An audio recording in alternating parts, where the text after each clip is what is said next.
축구협회와 전력강화 입장에서는 어떤 절차로 진행됐는지 맡으시기 전부터 설명을 해주셨는데, 네, 협회 입장은 그런데 홍명보 감독이 지난 2월부터 계속 황원평에 오르내렸는데 반대에 가까운 입장을 계속 암시하다가 이번에 갑자기 한 번 만나시니까는 받아들였다는 거에 대해서 납득하지 못하는 사람들이 많거든요. 그래서 그간의 물밑에서의 과정이나 이런 것에 대해서도 홍 감독과 협회 간의 어떤 접촉이나 공감대 같은 게 어떻게 진행되어 왔는지 이런 것도 좀 설명해 주시면 좋겠습니다.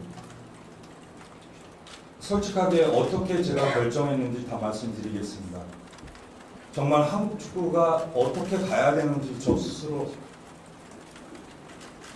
좀 고민을 많이 했습니다. 후보자분들이 너무나 열심히 또 너무나 한국으로 오고 싶어 하셨고 연봉 문제도 다 받아들이셨고 아무 문제 없었습니다. 또 그분들이 갖고 있는 고유의 축구 철학들이 굉장히 확고하고 저는 너무나 존중했습니다. 하지만 이런 말씀을 좀 드리고 싶었습니다. 여기서 그분들을 또 어제는 한 분 중이 두 분 중 한 명이 저한테 문자 메시지를 보냈습니다. 본인을 관심 있게 인터뷰를 해줘서 너무 감사하다고, 제가 너무나 죄송하다고 이런 문자 메시지도 보냈고, 당신은 정말 훌륭한 감독이기 때문에 앞으로 곧 힘을 맡을 거 있을 거라고 하고 가족들과 그분의 안부를 전했습니다. 두 분을 아마 짐작하실 겁니다. 저는 제 스스로 이분들의 축구 철학이 너무나 강하고 확고하지만 과연 이분들의 축구 철학이 현 시점에서 우리 선수들이 적응해 나갈 수 있을까? 첫 번째가 이거였습니다. 한 분은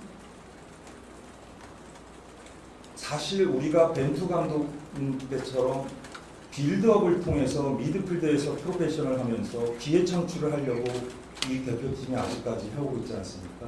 이 말은 뭐냐면 수비에서 롱볼을 사용해서 우리가 거기서 어떤 경쟁을 유도하면서 빠른 서포트를 해가지고 가는 축구는 아니지 않습니까?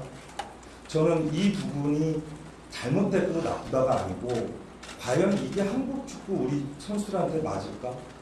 또 한 분은 굉장히 하이 프레싱과 인텐시티 프레싱에 대해서 굉장히 또 철학을 갖고 계셨습니다. 저는 그분들의 철학을 존중합니다. 과연 우리가 지금 빌드업을 시작하면서 대표팀이 지금 미래를 위해서 가고 있는데 과연 우리가 이런 하이 프레싱이나 이런 프레싱에 대한 쪽에 철학을 가진 분한테 우리 선수들한테 요구하는 게 맞는가? 과연 중동 국가에 가서 상대가 움츠렸을 때 우린 빌드업을 통해서 프로그레션을 통해서 많은 기회 창출을 만들어내야 되는데 이게 너무 많은 수비 라인을 끌어올리다 보면 상대에게 중동 국가에게 예전에 우리가 카운터 어택에 대해서 어려운 상황의 경험이 있는데 이런 것들을 잘 극복해 나갈 수 있을까? 이게 후반까지 체력적인 문제가 없을까?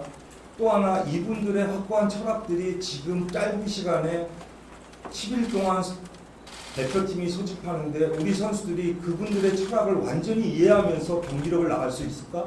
이런 부분들이 머릿속에서 계속 맴돌았습니다. 하지만 여러분들은 울산현대 축구를 다 오셨지 않습니까? 그래도 빌드업에서 K리그 1위를 하고 있습니다. 기회 창출에 대해서 1위를 하고 있고 프로그레션을 사용하고 있습니다. 미드필드에서. 모든 게 홍명보 감독님이 다 맞다는 게 아닙니다. 지금 우리 한국 축구 대표 선수들이 해오던 스타일을 어떻게 최대한 끌어올려서 제 3차 예선에서 통과해서 월드컵 11회를 나가느냐의 그런 문제들을 저는 고민을 안 할 수가 없었습니다. 제가 보는 낮은 지식과 경험을 비난하셔도 좋습니다.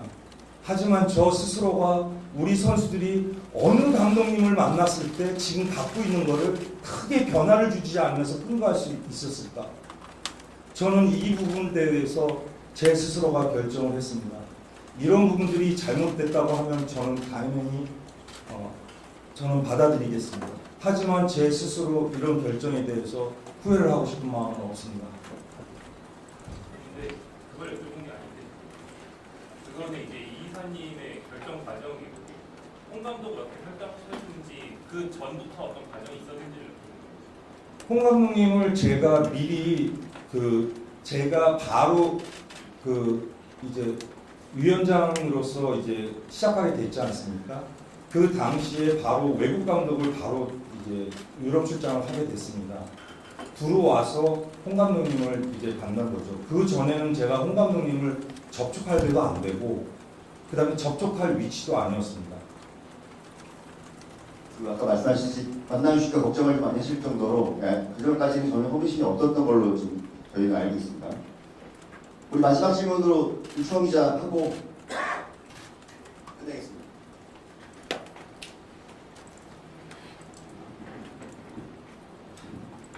감독사님이 이뤄주긴 했는데 지난 5개월 동안 100여 명의 외국인 지도자들을 만나서 그런 선임에 대한 노력을 해왔거든요. 근데 이게 결론적으로 이루어지지 않은 상황인데 혹시 이거에 대한 우리 좀 파악이라든지 평가가 있을 예정인지 궁금하고요. 혹은 그렇게 이루어지지 않은 부분에 대한 사과 등은 뭐 이루어질 예정인지 그것도 궁금합니다.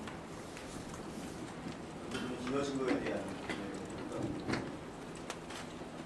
이전 97명의 후보자들을 통해서 전력위원회 분들이 고생하셔서 최종 후보자를 압축하셨습니다. 그 전에 저희가 한국 국가대표 감독님을 선임을 못 드린 부분에 대해서는 죄송하게 생각하고 있습니다. 하지만 그분들도 최대한 노력을 했고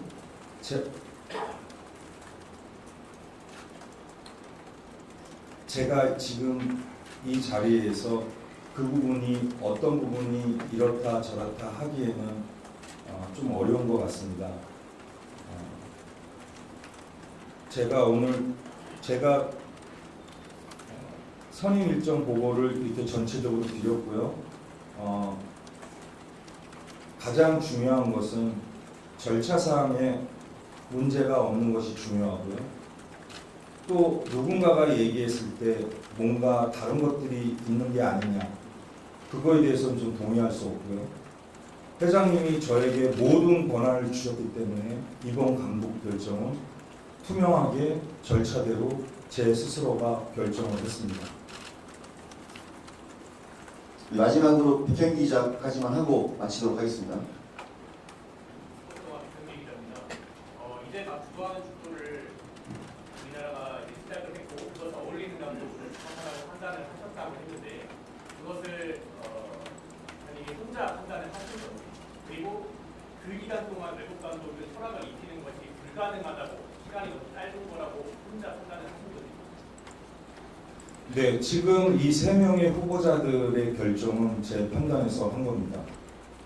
그리고 그분들의 축구 철학, 그분들의 강점, 이런 부분들, 약점, 이런 부분들이 우리 한국 선수들한테 어느 분이 더 적합할까? 그리고 저희가 주도하는 플레이, 주도하는 축구는 모든 경기를 다 주도하자는 게 아닙니다. 감독님들이 계획하신 거를 매 경기마다 달라질 수 있습니다. 상대 팀의 전략에 따라서. 그래서 모든 경기를 우리가 다 주도하는 게 아니고요. 감독님이 계획하신 부분을 어떻게 그 플랜들을 끌고 가냐가 저는 주도하는 개념으로 봐주셨으면 감사하겠습니다. 네, 감사합니다.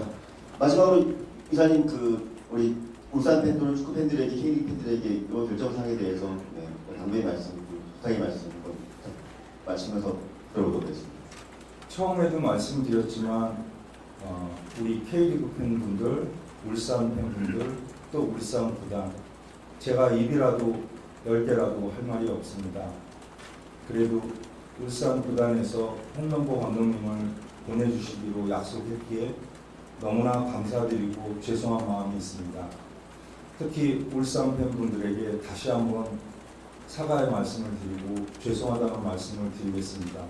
하지만 저도 앞으로 울산 현대 축구단에 계속해서 응원해 가도록 노력하겠습니다.